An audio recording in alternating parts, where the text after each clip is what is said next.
안녕하세요. 미니파이어의 1인 기업입니다. 주택임대업은 부가가치세법상 면세사업에 해당하기 때문에 부가가치세를 신고할 필요는 없지만 대신에 1년에 한 번 매년 2월 10일까지 사업장 현황 신고서를 제출해야 합니다. 주택임대업에 대한 사업장 현황 신고서에는 임대하고 있는 주택에 관한 정보, 임차인 정보, 그리고 임대기간, 보증금, 월세 같은 임대수입 정보를 기재해야 하는데요. 오늘은 이 주택임대 사업장 현황 신고서를 홈택스로 작성하는 방법에 대해서 확인해 보겠습니다. 홈택스에 로그인하고 사업장 현황 신고서 메뉴를 선택합니다. 사업장 현황 신고서 메인 화면에서 일반 신고 작성하기를 클릭하고요. 신고서 작성 첫 화면으로 이동되고요. 이 화면에서는 신고자 정보를 입력합니다. 우선 해당 사업자 등록 번호를 입력하고 확인을 클릭합니다. 임대사업자 인적사항들이 자동으로 채워지는데요.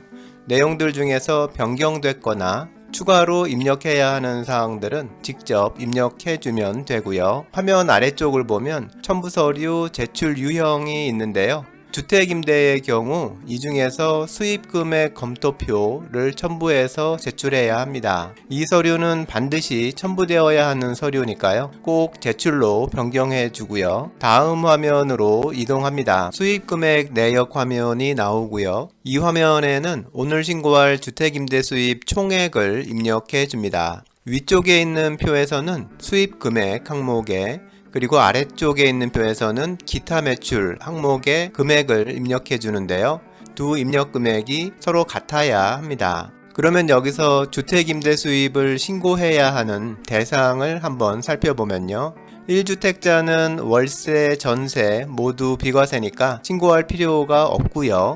2주택자인 경우는 전세만 주고 있다면 비과세가 되니까 신고할 필요가 없습니다.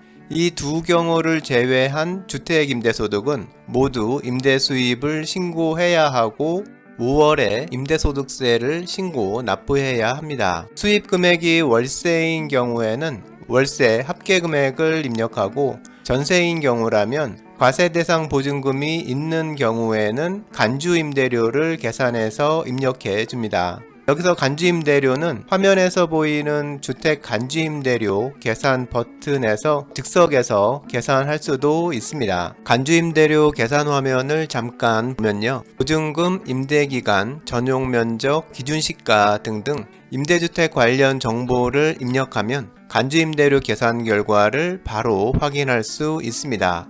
간주임대료 계산 방법에 대해서 좀 더 자세히 알고 싶으신 분은 지금 화면 오른쪽 상단에 보이는 느낌표 모양의 카드를 클릭하시면 좀 더 상세한 내용을 확인할 수 있습니다. 입력을 끝냈으면 다음 이동을 클릭합니다. 다음 화면으로 이동하면 주택임대업과 관련된 매입 금액을 입력할 수 있는데요. 해당되는 내용이 없으면 바로 다음으로 이동하고요. 다음 화면인 세금계산서 관련 내용도 해당 사항이 없어서 바로 이동하고요. 다음으로 수입금액 검토표 화면이 나오는데요. 이 화면이 오늘 작성할 사업장 현황 신고서에서 가장 중요한 부분으로 임대사업 관련 1년의 내용들을 모두 입력해야 하는 부분입니다. 작성하기를 클릭하고요. 주택임대사업 수입금액 검토표 화면이 나오는데요. 이제 이 검토표를 작성해 보겠습니다. 기본사항에서 구청의 임대사업자로 등록이 돼서 해당 번호가 있으면 임대업 등록번호를 입력하고요. 그리고 월세 수입인지 여부를 선택합니다. 다음으로 총수익금액 명세를 작성해야 하는데요. 이전에 사업장 현황 신고를 했었다면 전년 신고 임대명세 조회 버튼을 클릭하면 전년에 신고한 내용들이 불려와서 입력이 필요한 부분들이 자동으로 채워지게 됩니다. 이렇게 채워진 내용 중에서 변경된 내용이 있거나 채워지지 않은 부분들만 추가로 입력하면 해당 양식 입력을 간단히 끝낼 수 있습니다. 만일 이번이 첫 번째 신고라면 이번에는 해당 내용들을 모두 직접 입력해 나가면 됩니다. 화면에서는 전년도 신고 자료를 불러올 건데요. 전년신고 임대명세 조회 버튼을 클릭하면 전년도에 신고했던 임차인을 선택할 수 있는 팝업 창이 뜨는데요. 여기에서 이번 신고에 이용할 임차인 정보를 선택합니다. 임대주택 소재지, 임차인 정보, 임대 정보 등이 불려왔고요. 이제 이 내용들 중에서 변경된 부분이나 자동으로 채워지지 않은 부분을 새로 작성합니다. 특히 임대기간은 반드시 직접 입력해야 합니다. 작성할 부분들을 모두 입력했으면 입력 내용 추가 버튼을 클릭해서 작성한 내용들이 임대 내역 부분에 등록되도록 합니다.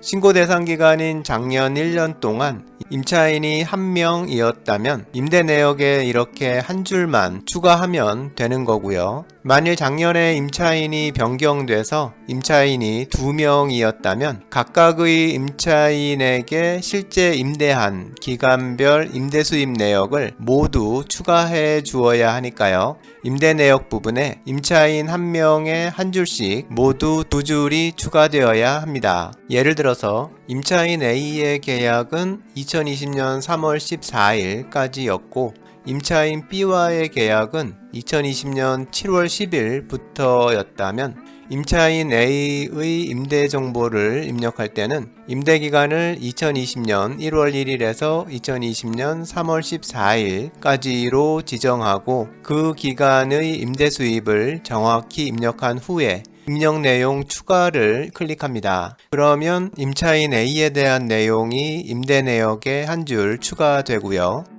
다음으로 임차인 B의 내역을 추가로 입력해야 하는데요.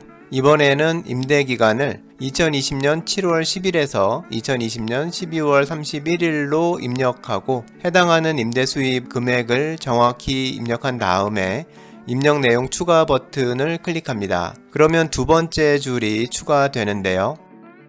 임대 내역에 생긴 이 2줄의 내용을 꼼꼼히 확인해서 신고하려는 내용과 맞는지, 특히 임대 수입 총액이 맞는지 확인합니다.